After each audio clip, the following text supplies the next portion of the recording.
To these men, the landscape is an armory of powers, which one by one they know to draw and use. They harness beast, bird, insect to their work. They prove the virtues of each bed of rock, and like the chemist mid his loaded jars, draw from each stratum its adapted use.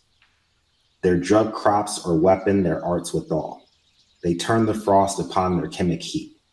They set the wind to winnow pulsing grain.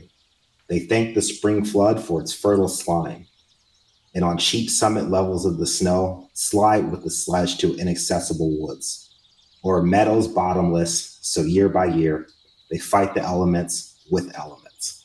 And by the order in the field disclose, the order regnant in the yeoman's brain, with these strong masters wrote at large in miles, I followed in small copy in my acre. For there's no rood has not a star above it. The cordial quality of pear or plum ascends as gladly in a single tree as in broad orchards resonant with bees. And every atom poises for itself and for the whole. He planted where the deluge plowed. His hired hands were wind and cloud. His eyes detect the gods concealed in the hummock of the field. I'd like to welcome everybody to Emerson Farming.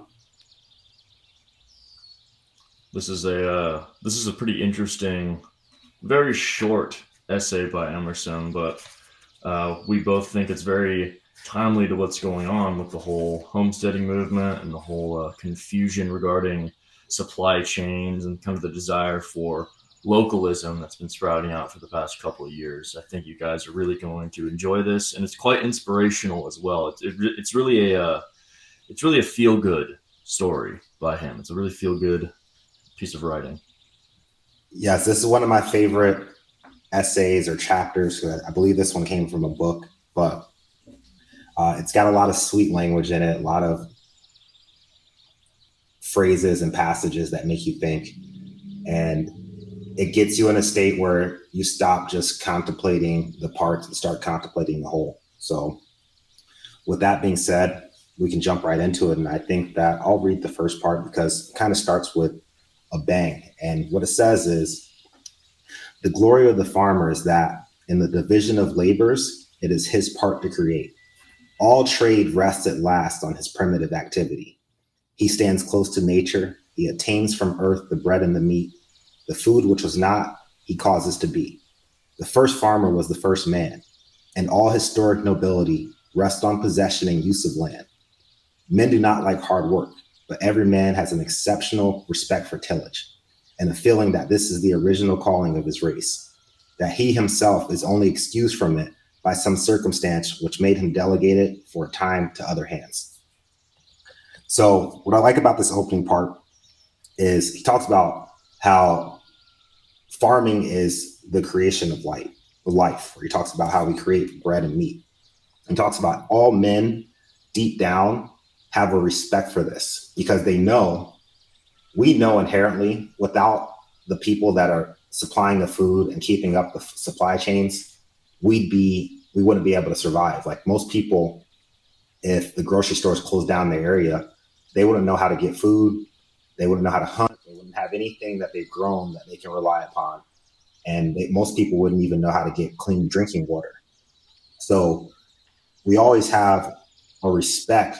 We have like a inborn respect for the people that till the land, because without them, we really have no ability to survive. And that's actually the real first calling. That's the whole basis of civilization and the modernity that we have. If we didn't have these people that are doing what was really the first job ever, which is tilling the land, then none of the society could stand at all. It all goes back to that.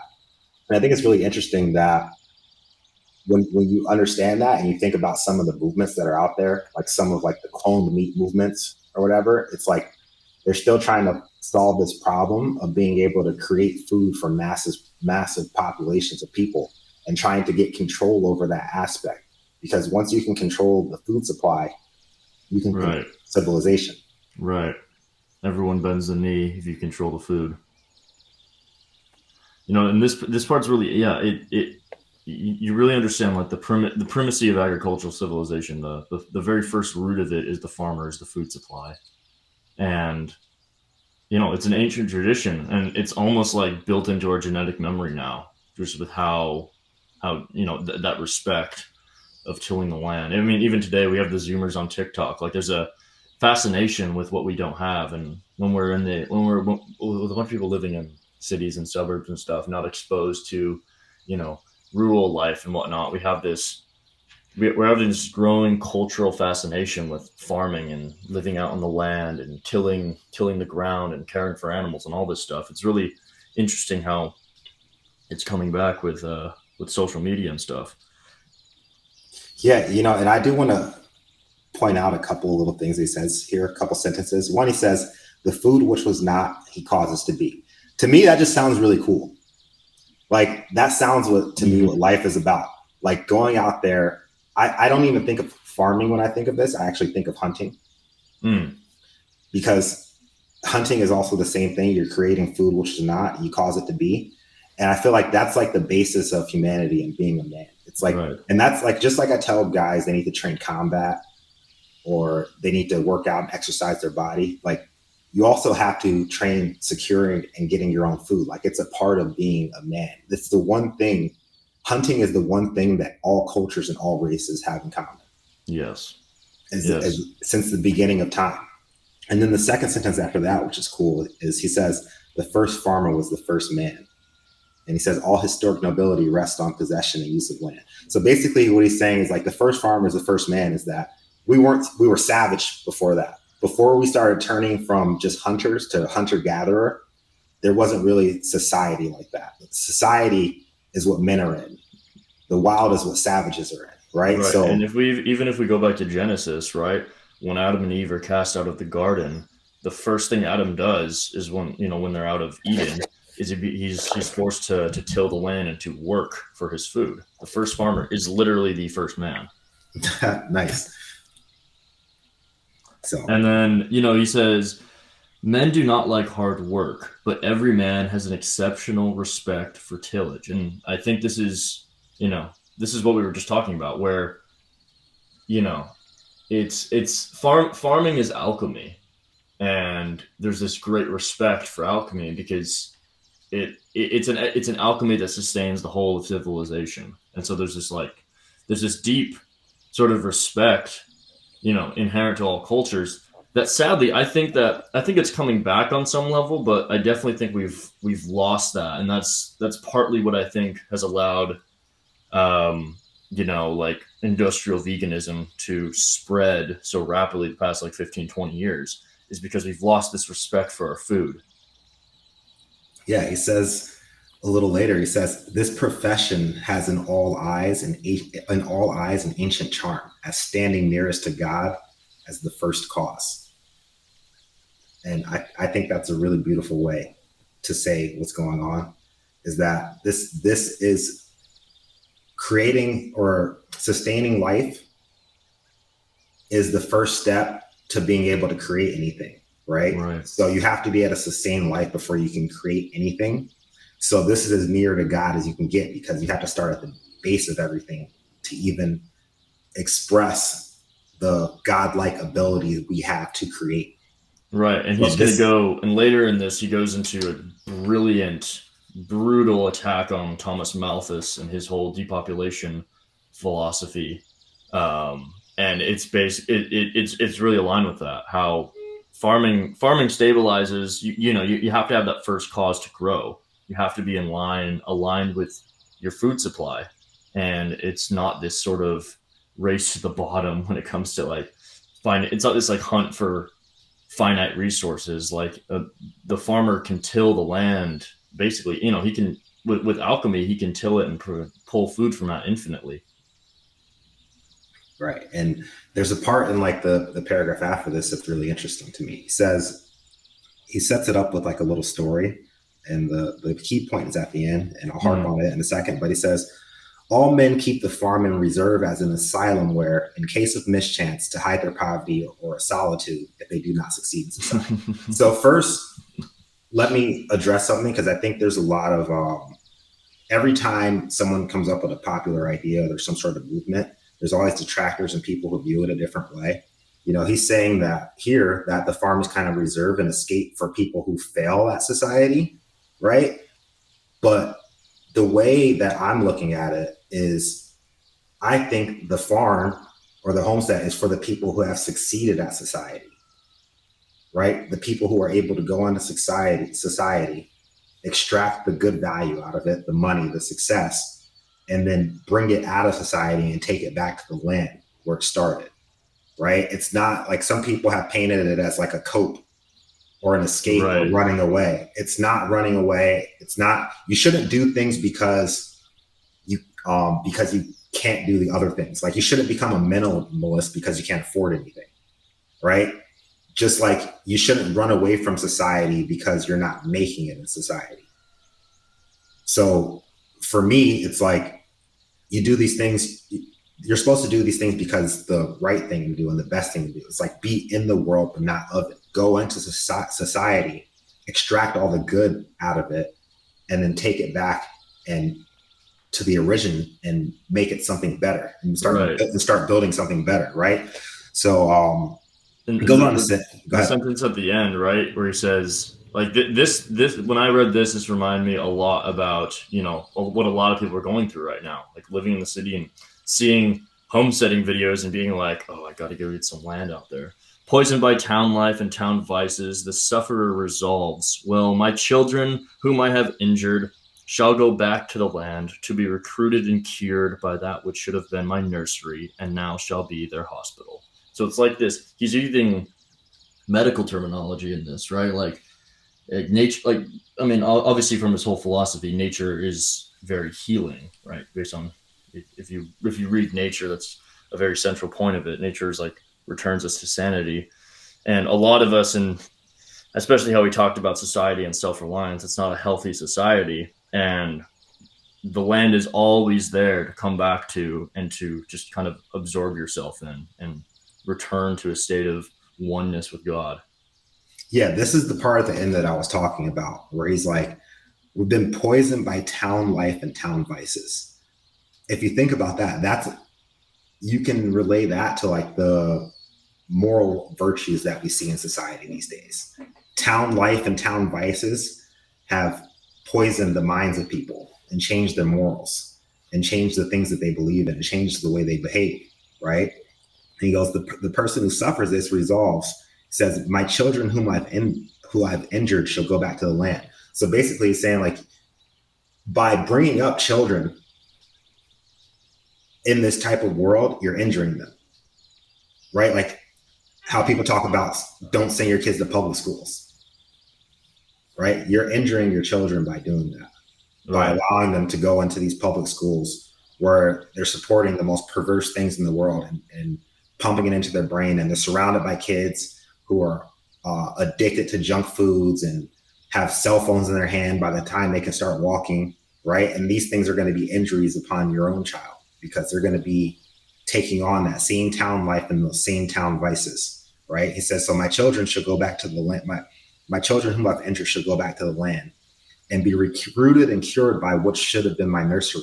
So he's saying what we should have been raised in. Like, it's like a few generations ago, everybody gave up. I mean, it's been happening since the Civil War, which I think a large part of what the Civil War was about was getting people off the land and getting them into cities so we can industrialize and grow this huge economy. Right? So it's like, if everybody goes back in there, most people, if you go back far enough in your family, even if you're African American, if your family has been in the US for over 100 years, you're probably going to find a landowner at some point if you just keep going back far enough. And that land should have been our nursery, right? We should have been raised on that instead of pushed into the cities, the suburbs. Generational land. Now he's saying what should have been my nursery will now be the hospital to heal my children. Mm-hmm. So I thought that was a really powerful passage overall. It's actually one of my favorite parts of the whole chapter. Yeah. It really is interesting. The more I'm reading it now, I'm seeing the profundity of it. Yeah, it's dope. All right. Here's a part that goes down a little bit. A few sentences later, he says, He bends to the order of the seasons, the weather, the soils, and crops, as the sails of a ship bend to the wind. He represents continuous hard labor, year in, year out, and small gains. He is a slow person, timed to nature, and not by city watches. He takes the pace of seasons, plants, and chemistry. Nature never hurries. Atom by atom, little by little, she achieves her work. The lesson one learns in fishing, yachting, hunting, or planting is the manners of nature. So this is actually pretty interesting because he says he's talking about how the farmer's a slow person. He's timed to nature and not by city watches. So what he's really talking about is, or how I view it is, we live in this time where everything is about speed and doing things as fast as possible, and being constantly plugged in and constantly on the go. But nature doesn't really move at that pace. It's kind of steady. Yeah, and we also have, like, especially with corporate work too, for example, it's not tied to the season at all. Like if you're working an Excel sheet, you do the same thing January 1st that you do December 31st, right? Like there's not a change with the season. Meanwhile, with the farmer, right? Like as the seasons change, his role changes, right? The speed in which he works changes. The tasks and activity he does changes. It's completely dynamic. Right. And what I also think he's saying is like, or how I take it is, there's no instant gratification in farming and fishing and yachting and hunting and planting, right? You have to move at the speed of nature. It takes you out of that mindset of being instantly gratified. Whereas the world we live in right now is all about instant gratification. Yeah. And the crazy thing is all the good things in life come from delaying gratification, and delaying gratification is moving at the speed of nature. You've probably noticed this too. The faster things come, the more fiat the thing is in itself, the more like removed from reality is. Like, for example, like a crypto windfall, right? Right. Versus, like tilling the ground and getting some lettuce or whatever. One is a lot slower and it's a lot more hands-on, and, but it's a lot more real than just Right. some numbers on the internet that it has more permanence. Right. Yeah, and he even goes on further. He says the farmer times himself to nature and acquires that lifelong patience which belongs to her. So it's still confirming the same thing, that all the real and great things in life take time. They're not instant.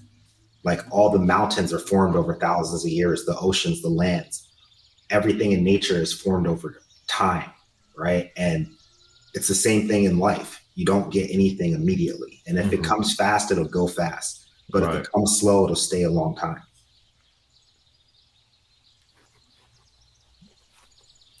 He continues on. The farmer times himself to nature and acquires the lifelong patience which belongs to her. Slow, narrow man, his rule is that the earth shall feed and clothe him, and he must wait for his crop to grow. His entertainments, his liberties, and his spending must be on a farmer's scale and not on a merchant's. It were as false for farmers to use the wholesale and massy expense as for states to use a minute economy. But if thus pinched on one side, he has compensatory advantages. He is permanent, clings to his land as the rocks do. In the town where I live, farms remain in the same families for 7 and 8 generations, and most of the first settlers in 1635, should they appear on the farms today, would find their own blood and names still in possession, and the like fact holds in the surrounding towns. That last part about his family and the 7 generations and whatnot, that like hit my heart, because none of us have that. All of us are in different places from where our bloodlines first staked their claim in this country, or wherever country of origin. We're so disconnected from that. And, having that experience would just be, having the experience of working the same land that your great grandpa did would be absolutely unbelievable. Right. That's family goals. That's what I thought when I read that. I was like, yeah, that's family goals. That's what I want. Right. And that's what, like, you're right, none of us have. And back then, this is what, the late 1800s, people still had it. But I think he'd be surprised today that it's not like that anymore.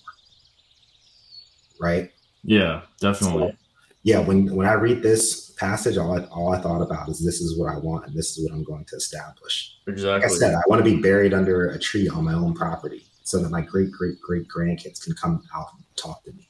Yeah. Oh yeah. Right. Well, that's the only way to do it. You have to, yeah, live on the land, die on the land. And it's interesting that he talked about that liberties in his spending must be on a farmer scale and not on the merchants. I think there's like a delineation between the two. Like there's a farmer's mindset and a merchant mindset. Right. And the merchant mindset is basically everything you see in modern society and capitalism, Mm-hmm. Mm-hmm. right? Because he even goes on right after that paragraph that we just finished to say, the hard work will always be done by one kind of man, not by scheming speculators. Scheming speculators are like merchants, right? Right. Like, I have another name for them, but I'm not going to say it on this podcast. Yeah. But this hard work will always be done by one kind of man, not by scheming speculators, nor by soldiers, nor professors, nor readers of Tennyson. I'm not sure who Tennyson is. No, I meant to look that up. He said, but by Underline that men, actually. he said, but by men of endurance, deep chested, long winded, tough, slow and sure, and timely. The farmer has a great health and the appetite of health, and means to his end. He has broad lands for his home, wood to burn great fires, plenty of plain food. His milk is at least as unwatered, and for sleep he has cheaper and better and more of it than citizens. So I think kind of the whole essence of this, in terms of like his points on the different economies, is that, like, yes, the merchant may may have more money in his bank account. He may be exchanging money at a faster pace, all this stuff, but the farmer has more from his money, and he has longer term use from everything that he purchases and puts his time into. One, the 1 year living as a merchant, or the one lifetime living as a merchant, you could accrue lots and lots of money, but one lifetime living as a farmer, you could build out an entire compound where your generations and generations to come will be totally sustained. It's two very different things. Right. And they just have this other advantage he's talking about. He's like, he has great health. He's deep chested. He's tough. He has endurance, right? Whereas the merchant and the other people, they're becoming weaker by their surroundings. The man who's tilling the land is becoming stronger by it. He's feeding himself better. He's working his body better. And he is more at peace. That's why he says, and for sleep, he has cheaper and better than more of its citizens. He's not stressed out, No, right? exactly. He's lighting his fire every day, and he's exhausting it. And he can be proud of what he does on an everyday basis. And even something as simple as he has cheaper and better sleep, it's like, yeah, he doesn't have light pollution, Yeah. not surrounded by fluorescent lights. These people are tilling the lands.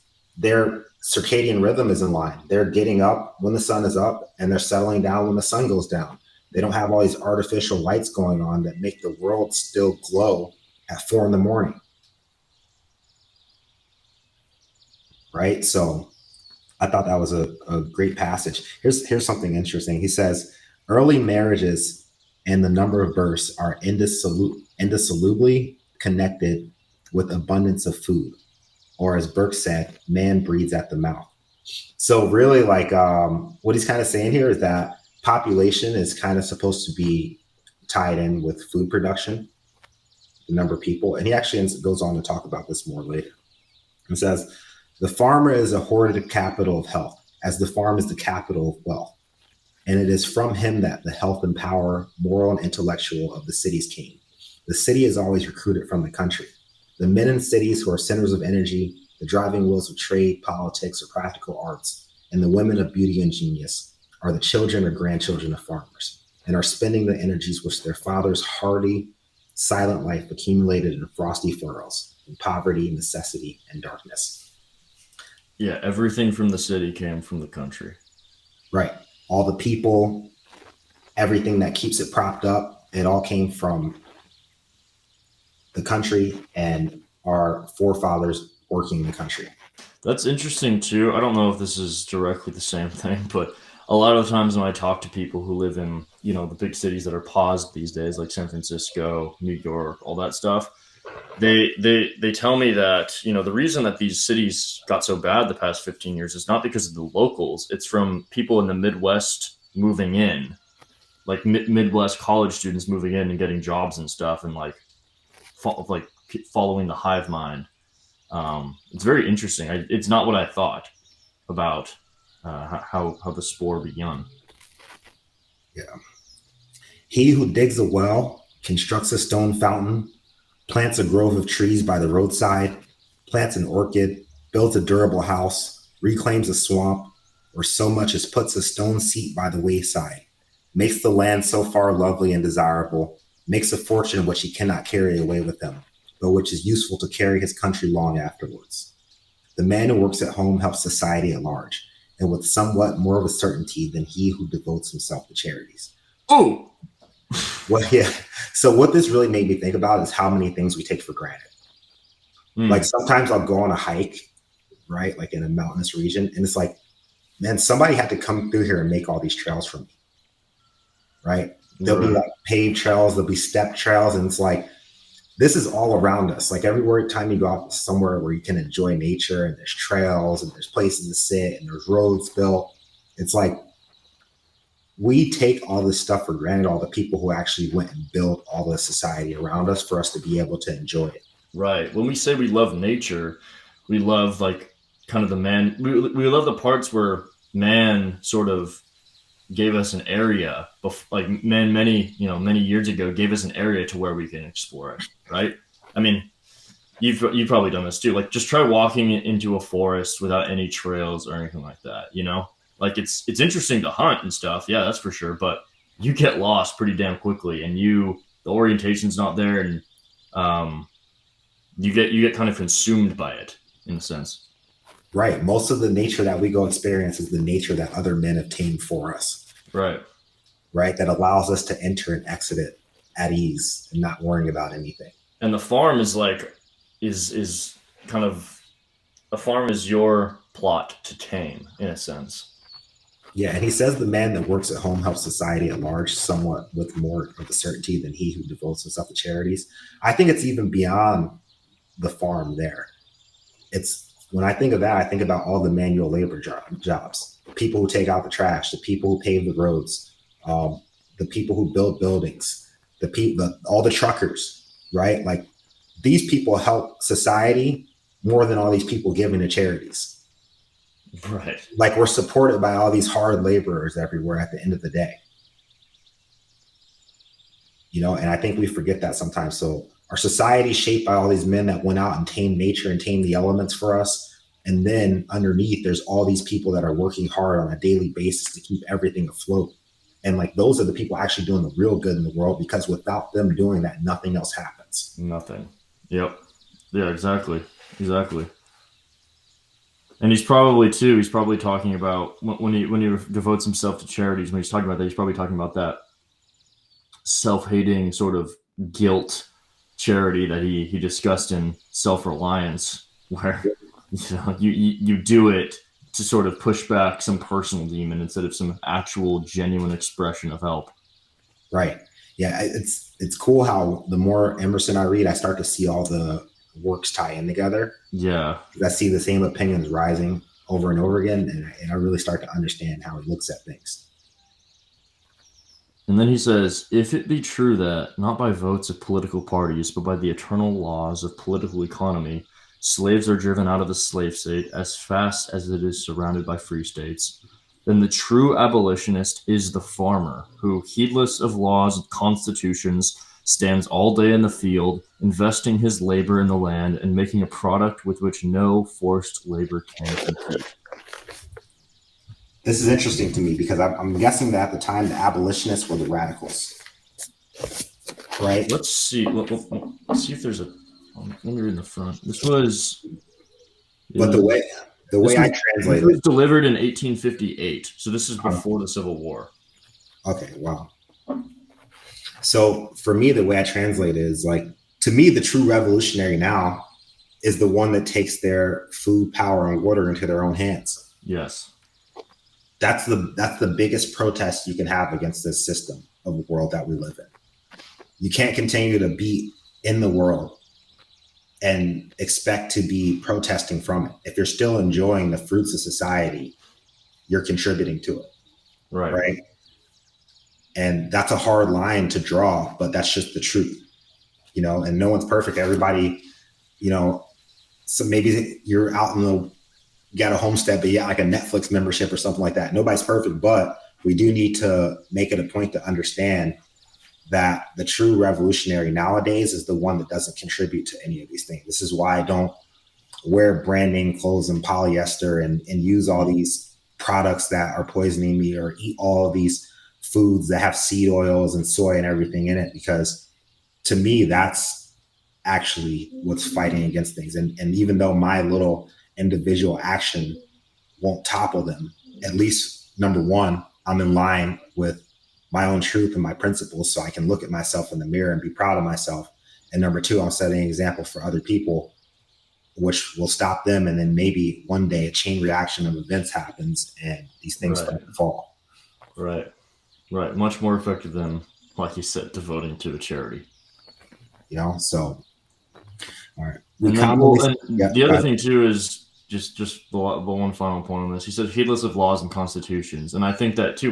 When you have your own plot of land, right? When you just have like 1, 2, 3 acres, and you control what's going on there, the rule of governance around you just heavily loses its power and its severity, because if you control your food, you have your shelter, you have your family around you, and your wealth isn't exactly tied to financial income, but more from just your land itself, then you're the state doesn't have much to wield over you at the end of the day. Right. This brute force taking your land, which again wouldn't really work out here. Yeah. But it's really empowering. It's really the most empowering thing you can do. Right. This is becoming ungovernable. Yep. Like if you don't control your food, water, and your power or shelter, you're governable. It's that simple. Yep. Right. Until you check those boxes, you're not. And I think even this is today's society, I don't know how ungovernable you can become. It's like you're not going to be able to get away from not paying property taxes. Right. Like it's being governed is built into the government, in the system. So, but you can limit it as much as possible. But this is how you limit it as much as possible. Yep.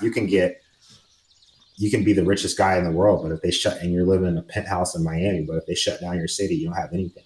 That's what I learned when they shut the world down 2 years ago. That's exactly what I learned. I was like, oh, I'm in a really weak and vulnerable position. Yeah. And they kept grocery stores and things open like that, but it could get really bad really quick. And this is a tangent, but I always like to remember this. Wasn't it really bad in Miami? Like, wasn't there like heavy curfews and stuff like that? There was curfews. I mean, I got ticketed for walking on the beach. They would shut the beach down. There wasn't really any mask mandates, but you just couldn't really go anywhere. Yeah. Everything shut down. Like if you live in a building, I lived in a condo building at the time. They closed our gym, took all the weights out, closed the pools, closed the sauna. So it's like all these luxury things that you earn money to pay for. You can't even enjoy them. You can't even use them. Wow. So, but the man who's like out on the sticks that has his own gym in his garage is fine. Doing whatever he wants. He's going outside wherever he wants. No one's bothering him. Right. The places with the most people are going to have the most governments. Definitely. And they're going to be the most controlled. And they're also going to be the places that are the most compliant, because compliance is intertwined with reliance. The more reliant the people are, the more compliant they're going to be. There we go. Compliance is tied with reliance. There you go. We commonly say that the rich man can speak the truth, can afford honesty, can afford independence of opinion and action. And that is the theory of nobility. But is the rich man in the true sense, that is to say, not the man of large income and large expenditure, but solely the man whose outlay is less than his income and is steadily kept so. So basically, rich people can speak what they want, right? Because they can't be canceled or they already have success. So success and assets and money allow you to have more of an opinion. It allows you to stand behind your word because people can't take anything away from you, right? Or they can't hurt you enough to stop your ability to survive. But what you have to understand is you don't have to be rich monetarily to do this anymore. And now, to be honest, being rich monetarily won't even help you that much. You can't say what you want anymore, right? The only people who can really say what they want now are the people who don't need money as much at all, you know? Yep. Like I look at someone like Owen Benjamin, he's been banned everywhere, right? But he has a small community of supporters and he has his own land and his own animals. So there's really nothing they can do to stop him from saying anything as long as he doesn't break any laws. There's nothing they can do to stop him. Nature works on a method of all for each and each for all. The strain that is made on one point bears on every arch and foundation of the structure. There is a perfect solidarity. You cannot detach an atom from its holdings or strip off from it the electricity, gravitation, chemic affinity, or the relation to light and heat and leave the atom bare. No, it brings with it universal ties. Nature, like a cautious testator, ties up her estate as to not bestow it all on one generation, but has a forelooking tenderness and equal regard to the next and the next, and the fourth and the 40th age. There lie the extinguishable magazines. So this is very powerful to me because he talks about how nature does not bestow everything in one generation. It has a forelooking tenderness and equal regard to the next and the next. I was reading this book, I think it's called Hidden Life of Trees. And in it, it talks about how there's thousands, millions of different organisms in a forest, and the ecosystem itself makes sure that each one can survive. Yeah, it's unbelievable. It makes sure that everything has a home, everything has a way to succeed. And that's what nature is. It makes sure that everything has a way to succeed. And the earth is that way, right? So the earth has a certain supply that allows for humans to thrive. And this actually made me think about the whole climate change argument, right? Like, I don't know how big of a deal, I'm not here to argue if climate change is as real as they say it is, or whether it's fake or anything like that. I will tell you there's a good way to treat the earth and a bad way. That's definitely for sure, right? And the earth, you have to think, will not allow itself to be abused. Like eventually it will have to come back to hurt us, because nature and the earth has to make sure that everything can survive, right? So if it has to destroy something in order to do that, it will. Like, the one thing I say to climate change people is that we'll never actually destroy the earth. We'll just destroy our ability to survive on it. The earth will be fine. The earth will recover long after humans are gone, right? Like, if you ever see those shows where it's like, what would the earth look like, and like, what would these cities look like in like 50,000 years? All this stuff would disappear. The earth will take everything back. So if we abuse it, then I would think, just by thinking about how the laws of nature work, that if we push the earth too hard or extract too much from it, it will start to take things back from us. Like, you can only assume that. Right. No, 100%, 100%. I definitely vibe with that. I feel yeah, I feel the we don't have, like, the traditional counter argument is, oh, we don't have enough power to alter the climate and whatnot, and it's like, but you don't. Yeah, if like you said, the Earth can just come back and smack us right upside the head whenever it wants. We really don't have much power at all with this whole thing. Like, we could push it too far, and there could be some catastrophe on the other side waiting for us.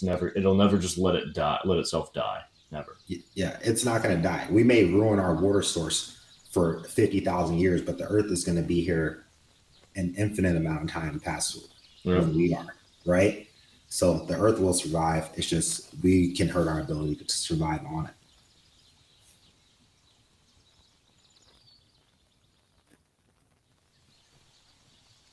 This paragraph, and I think the three more after this, where he just kind of describes the system, and that other thing too, where he said, bestowed on all in one generation, but has a forelooking tenderness and equal regard to the next and the next.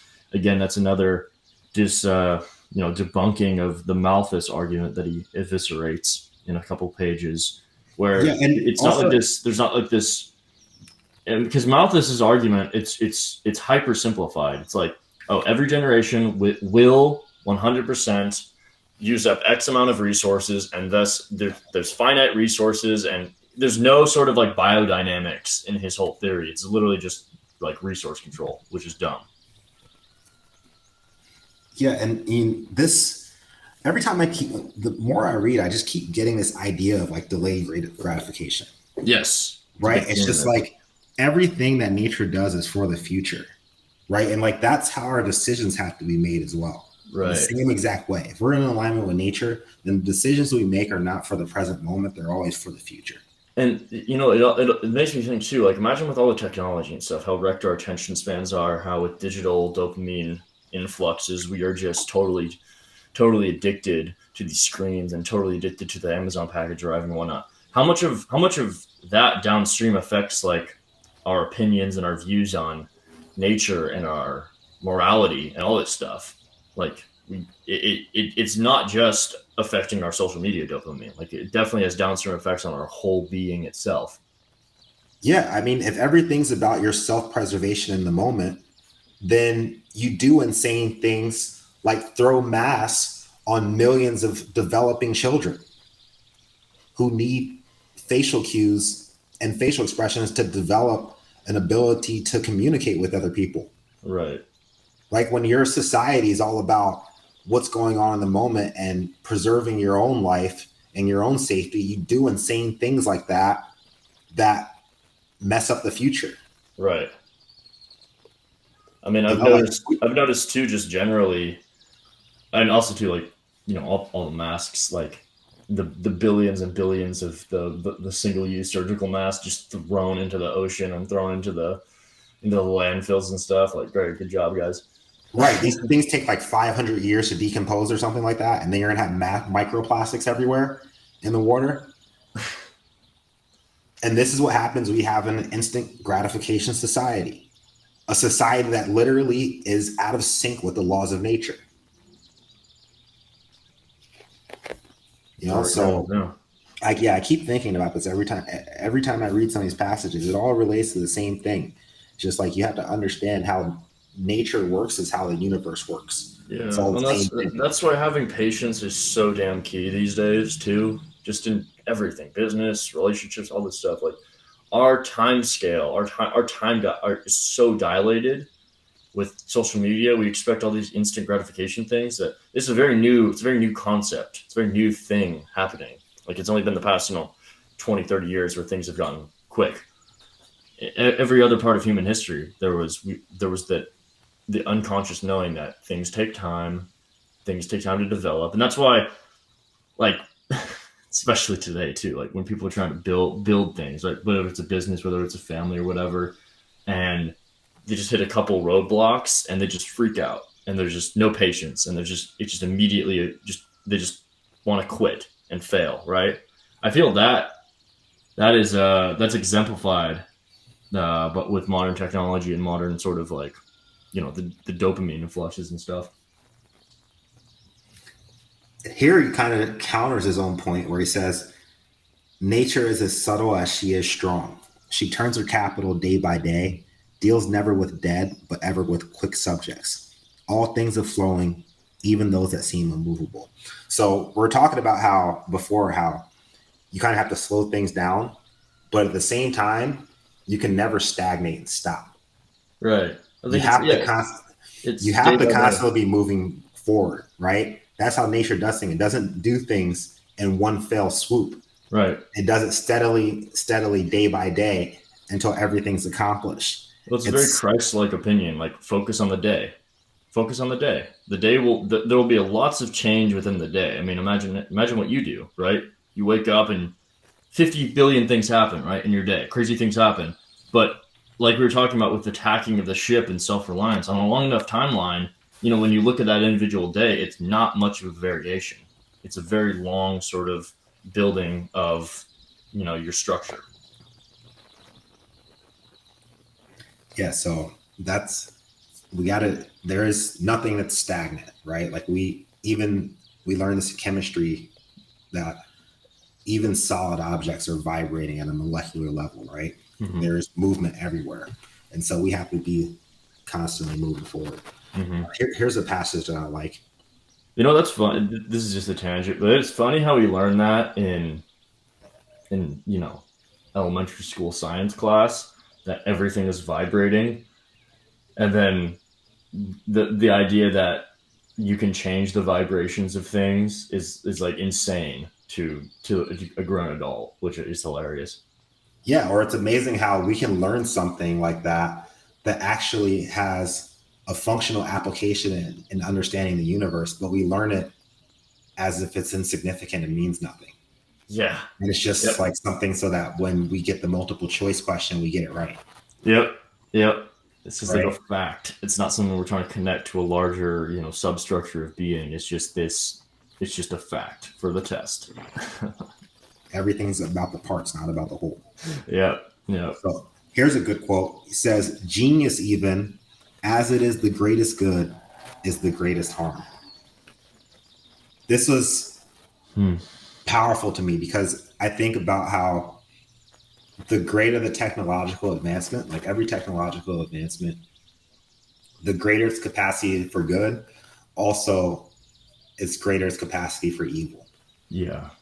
Right. So, like, I don't know if I talked about this on the last one, but we have nuclear power that should have given us energy resources that we can use that are inextinguishable, but instead it gave us weapons that can destroy the earth. Right. Like we have the internet, which is supposed to make people more connected than ever. Instead, we have the most antisocial society of all time. Yes. Right.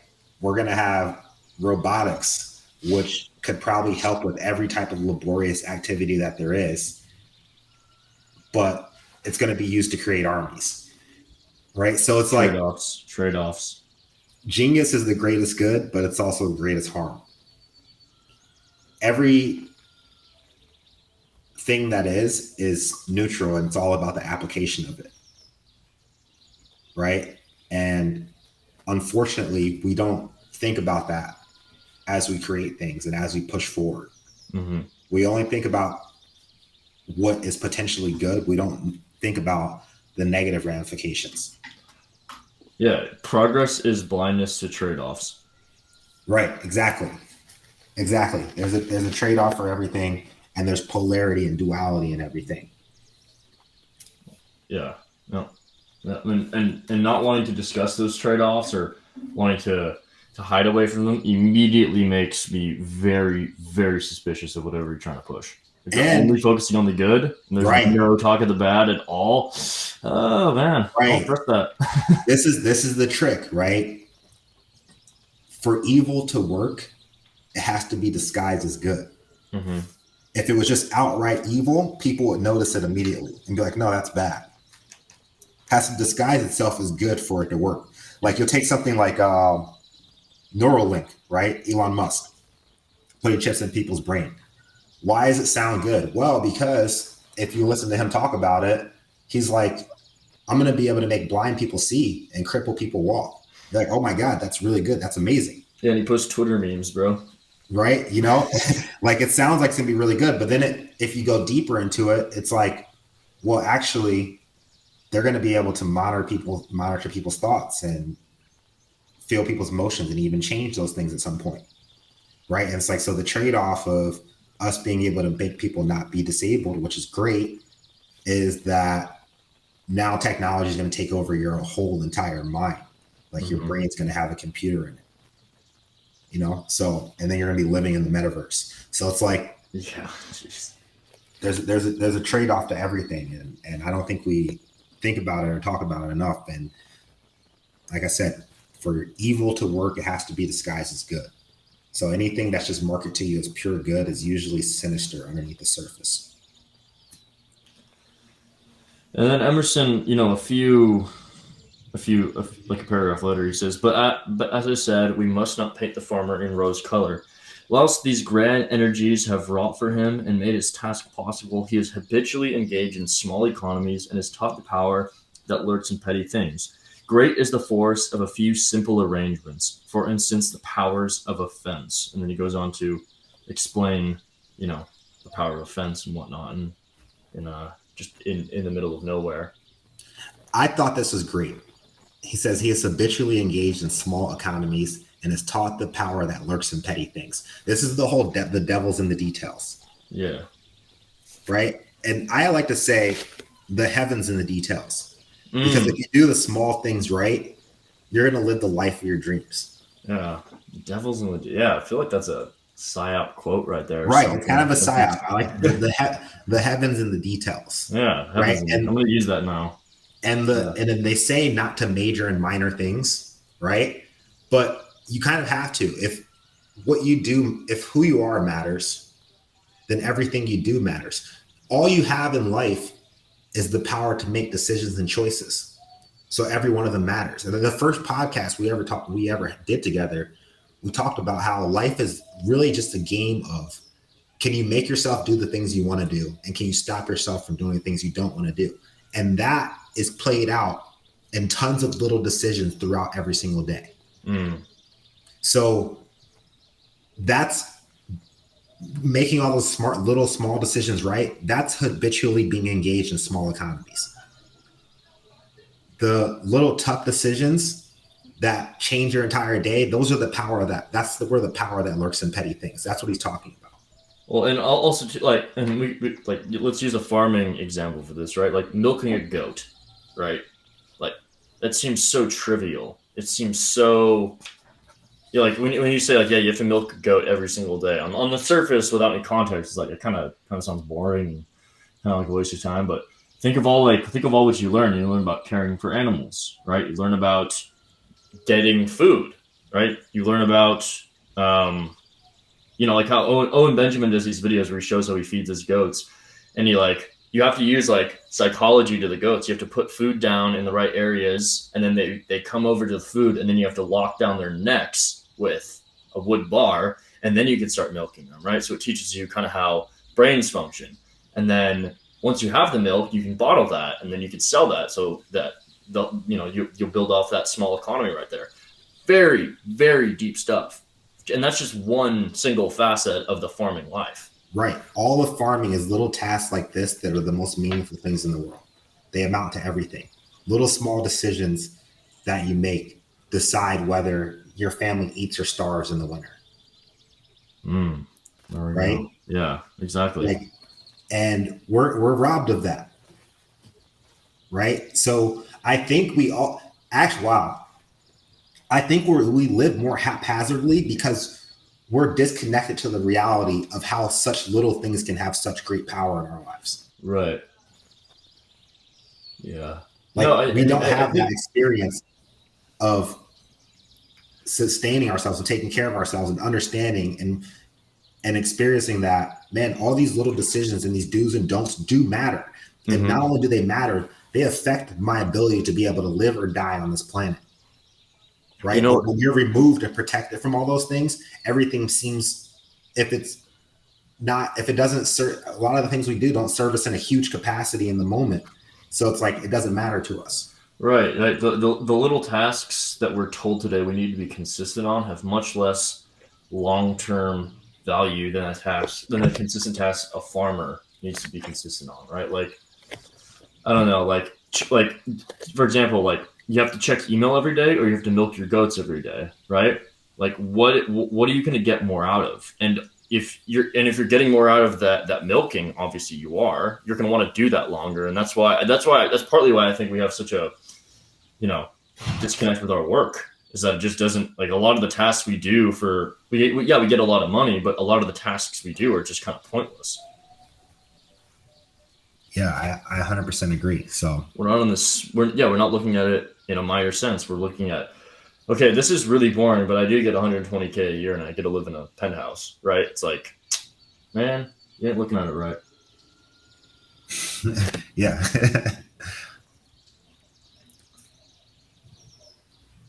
Let's see. I'm looking for a passage I like.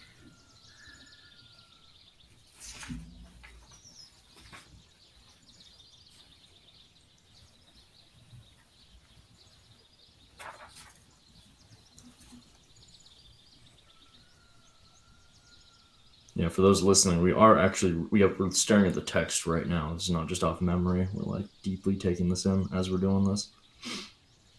I like this little quote. The roots that shot deepest and the stems of happiest exposure drew the nourishment from the rest, until the less thrifty perished and manured the soil for the stronger.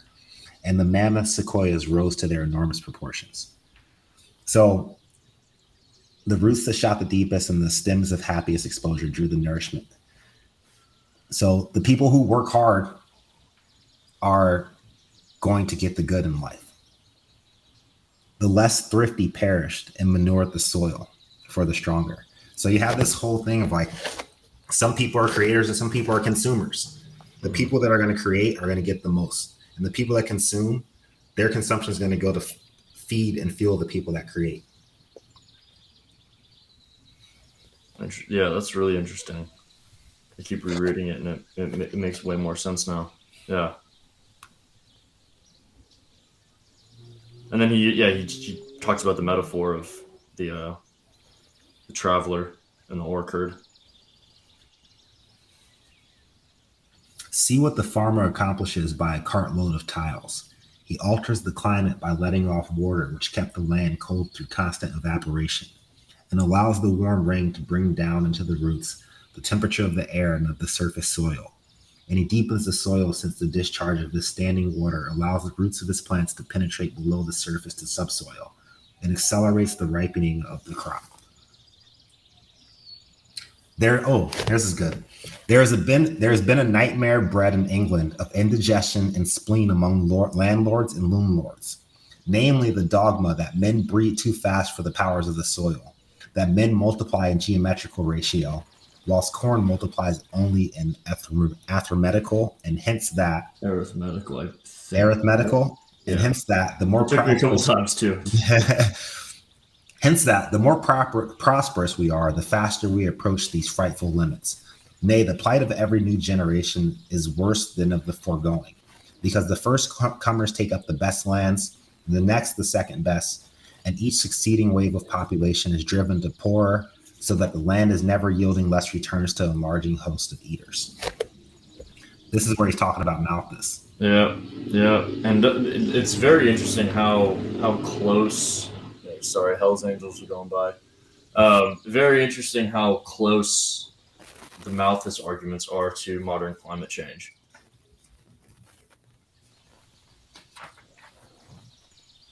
And in a sense that, we're destroying the land. There's too many people. We have to depopulate. We have to stop people from reproducing because, we have arguments now about like carbon and stuff. Each kid is CO2 and carbon. Don't have kids, right? It's the same thing at the end of the day. Stop reproducing. Right. The first planter, the first savage, without helpers, without tools, looking chiefly to safety from his enemy, man or beast, takes poor land. The better lands are loaded with timber, which he cannot clear. They need drainage, which he cannot attempt. He cannot plow or fell trees or drain the rich swamp. He is a poor creature. He scratches with a sharp stick, lives in a cave or a hutch, has no road but the trail of the moose or bear. He lives on their flesh when he can kill one, on roots and fruits when he cannot. He falls in his lane. He coughs, he has a stitch in his side. He has a fever and chills. When he's hungry, he cannot always kill and eat a deer or a bear. Chances of war, sometimes the bear eats him. It is long before he digs or plants at all, and then only a patch. Later he learns that his planting is better than hunting, that the earth works faster for him than he can work for himself. Works for him when he is asleep, when it rains, when heat overcomes him. The sunstroke which knocks him down brings up his corn. As his family thrive and other planters come up around him, he begins to fell trees and clear good land. And when by and by there is more skill and tools and roads, the new generations are strong enough to open the lowlands, where the wash of mountains has accumulated the best soil, which yield 100-fold the former crops. The last lands are the best lands. So this is actually really cool because he's kind of talking about how a civilization starts. He's like, first you got this savage who has no tools and no helpers, and he's really just looking for safety from other men or from beasts. He takes bad land because the better lands have wood and timber that he can't clear, or that need drainage that he can't do alone, or trees that he can't remove, swamps that he can't drain by himself. He's poor. He doesn't have really good tools. He's got a sharp stick. He lives in a cave or a hut. He has no roads or trails except for animal tracks, like trails that have been left by a moose or bear. He lives on flesh when he can get some, and he scavenges for roots and fruits when he can't. When he falls, he breaks his leg and he's done. He's out the game, right? And when he's hungry, he can't always eat unless he can kill an animal. And sometimes that animal kills him. And it's long before he digs or plants at all. But when he starts doing it, he learns that planting is better than hunting because the earth works for him at all times. It's kind of like an investment, right? Like you make money, the best thing to do is make your money work for you. Right. He's talking about how the earth works for you while you sleep, when it rains, when it's sunny. You want to do the same thing with your money. Money follows the same laws in nature. If you can make your money work for you when you can't work, that's where true wealth is built, right? Then he says, after the wealth is built, after he can start building his crops, because food and crops, they are wealth, right? It's the original wealth. So as his family thrive and other people come around him, now because people want to be around people that are thriving, right? And he goes, now you have what it takes. You have a group of people. Now you can go and clear the good land where all the timber is, which means now you can build houses. You can build more tools. You can build roads, right? And then now this is how society starts to form. And then, yeah, it's pretty cool. It's just, this is how he's talking about how everything forms. And it even works. I tweeted about this once. I was like, this is the most basic level, but if say society were to collapse today, right? What would happen is everybody would be scavenging for food and supplies. Then what would happen is some people would team up and work together, right? And because they work together, they'll be able to get more food and supplies and have more security. And so what's going to happen is you have these tribes start to form. And then what you're going to see is some tribes are in competition with other tribes. And some tribes are going to work together.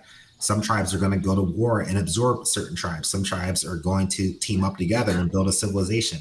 And the next thing you know, from chaos, where everybody started off as individuals, then turned to gangs, then turned to tribes, then you start to have cities form, and then society comes all the way back around again. Yeah, it's just natural. It's natural grouping. It's just a natural cycle that just is going to constantly occur no matter what.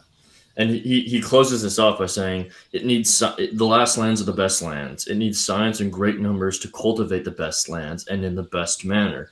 Thus, true political economy is not mean, but liberal and on the pattern of the sun and sky. Population increases in the ratio of morality. Credit exists in the ratio of morality, right? It's not this Malthusian race to the bottom. It's if you're really good at what you do, you got lots of land and stuff, and you're willing to have others come on and treat them kind and whatnot in exchange for helping you till the land and whatnot and grow the area, then you will have food for generations. And it's not this mathematical problem that needs to be solved and used as a control mechanism. It's just it's the nature of reality. So I have this line underlined as well. Population increases in the ratio of morality. Mm-hmm. Credit exists in the ratio of morality. So the way I take this, I actually disagree with him a little bit. And I have a different way of looking at it. Because I agree that population increases in the ratio of morality. The more morality there is in society, meaning you can trust your next door neighbor to not try to rape your wife and kill your kids while you're out hunting, right? Yeah. Like you can trust the guy down the street to not try to steal your cow while you're away looking for, or away tilling the land or looking for new lands, right? Right. Morality is stabilizing. Right. Morality is stabilizing. But then he says credit exists in the ratio of morality. The way I look at it is because we live in a world where everything's based on debt, I would say credit exists in the ratio of immorality. Right? Like the more immorality there is in the world, the more credit there is, and the more debt. I kind of agree with that, but I'd also like to see, because some of the words he's using here might not have the exact same. Right. I don't think credit means the same thing to him that it does to me. Right. Yeah. I actually want to know like what context he was using that in, because is that like credit as in financial? Is that credit as in like a moral, like what, like moral sense? Like, well, is it a different kind of financial credit that he's talking about? I think he's probably talking about something different, right? Yeah. But I definitely made it about it. It was like was kind of like what Owen would call gravy to me, because I was like, oh, credit actually exists in the ratio of immorality there is in the world, because I truly believe that most of the problems in the world stem, if you go back, from money lending, right? That's how people get control of nations and societies and start wars. It all goes back to money lending. Right. Exactly. Mr. Rothschild. And this is funny too, because this one paragraph eviscerates all of Malthus. Like, all of Malthus is eviscerated by this one single paragraph offhand in one essay of Emerson. And the funny thing is that it was the Malthusian idea was sort of like the British Empire's myth. That's why there was this reason for them to go and imperialize and conquer all these other lands, was based on this faulty resource matrix. And it's funny how the deeply American transcendentalist is the one to deliver like the death blow argument to this Malthusian idea. All right, here we go towards the end. It says, we see the farmer with pleasure and respect when we think what powers and utilities are so meekly worn. Wow, that's great. I know. Jeez. What powers and utilities are meekly worn? You have the power over life. Yeah, like he literally has the power over life and death, and society and humanity as a whole. And they're meekly worn. He's humble. Right? He knows every secret of labor. He changes the face of the landscape, which is incredible. There's nothing more impressive you can do than change the actual structure that we're living on. Yeah. Right? Put him on a new planet and he would know where to begin. Yet there is no arrogance in his bearing, but a perfect gentleness. The farmer stands well on the world. Plain in manners as in dress, he would not shine in palaces. He is absolutely unknown and inadmissible therein. Living or dying, he never should be heard of in them. Yet the drawing room heroes put down beside him would shrivel in his presence. He's solid and unexpressive. They express the gold leaf. But he stands well in the world, as Adam did, as an Indian does, as Homer's heroes, Agamemnon or Achilles. He is the person whom a poet of any clime, Milton, Ferdusi, or Cervantes, would appreciate as being really a piece of the old nature, comparable to sun and moon, rainbow and flood, because he is, as all natural persons are, representative of nature as much as these. So this was great, because he's just talking about how this is the ultimate power, and the people who have it they wear it great. They're humble, right? They don't really draw a lot of attention to themselves, but they're the ones that have the real power in the world when you get down to it. And they're plain in manners and dress, like they wouldn't shine in palaces. They're inconspicuous. He's unknown and inadmissible. No one knows whether he lives or dies. He'll never be heard of. You know what I was actually, so it's funny. I think I sent this passage to my girl, or like she's read this and she sent this part to me, and she's like, farmers are like the secret power that are upholding society and no one knows who they are or what they're doing. She's like, they're kind of like anonymous internet influencers. And I was like, it's actually, yeah, it's kind of actually the same thing. You got these anonymous people that are kind of thought leaders and shifting the paradigm and going completely in the opposite direction of the common mode of thought. And like, people don't even see them or know them. They're just lurking in the shadows and engaged in this intellectual battle that is the biggest battle of our lives. Right. And it's kind of like the farmer. He's the one that's really going to work and doing all the things that make this possible, but no one knows his name or his face or where he is, you know? Right. It's like instead of on like a physical level, it's more like an intellectual and a spiritual level, social level too. Like the anonymous influencers, the academics who are shunned from academia, the doctors shunned from the medical industry, the businessmen shunned from the corporations and whatnot. These are the people that are delivering, the messages that we need to like act on changing this like jacked up world that we're figuring out we live in. He says these great men, they're no different than Adam. They're no different than Agamemnon or Achilles. They're no different than any great poet or writer. Yeah. Yeah. Nobody knows their name, but it doesn't mean their impact isn't any less. This reminds one of my friends, Jared Todd. Shout out to Jared. He's got a tweet. His pinned tweet is Californian with a 500K net worth. I'm a full-time investor. Midwesterner with $300 million net worth. I do a little farming and got lucky. But anyways, the weather tomorrow looks awful, right? It's like this. It's like the. I mean, you know this too. Like when you're in nature, when you're working with patients for long periods of time, and you're getting in the mud, and you're caring for lots of things. You have tons of responsibility. You really know your place in the world, and like you don't have that city slicker arrogance. You have this sort of divine confidence in this, and also this humility inside of you for what you do, because you respect the system to such a high level. Because you're with it every single day. And this last paragraph actually has one of my favorite quotes from all of farming in it. And he says, that uncorrupted behavior which we admire in animals and in young children belongs to him being the farmer. It belongs to him, to the hunter, the sailor, the man who lives in the presence of nature, right? So that uncorrupted behavior we admire in animals and young children belongs to the hunter, the sailor, and the man who lives in the presence of nature.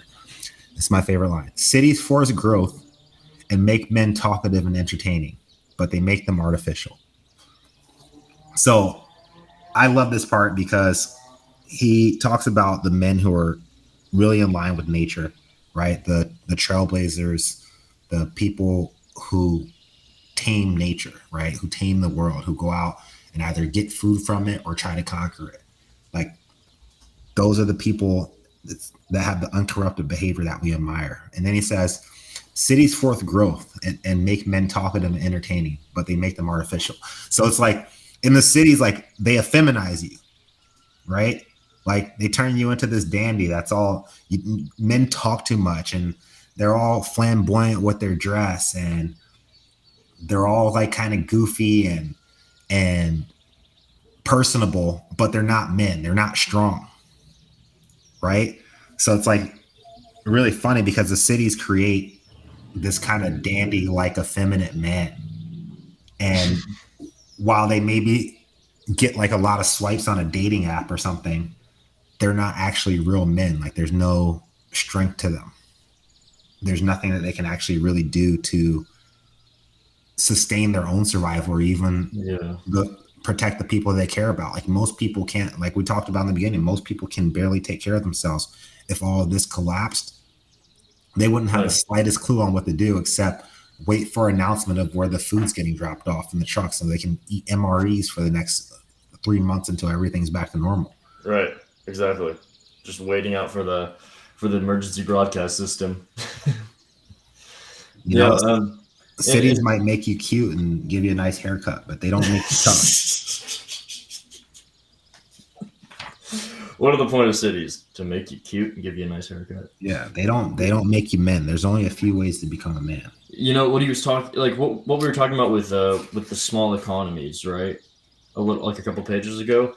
I think that's very, very, very important to building this sort of divine humility and this sort of wisdom, because when you're working on these small tasks, like we'll go back to milking the goat, right? You see the beauty and you see the interconnectedness of everything, and obviously you're learning, skills to get competent in, right? So on a farm, right, you gain hundreds and hundreds of skills, and you see the whole through line of how nature works from like conception to selling the product or like reusing the product in the final ground or whatever, right?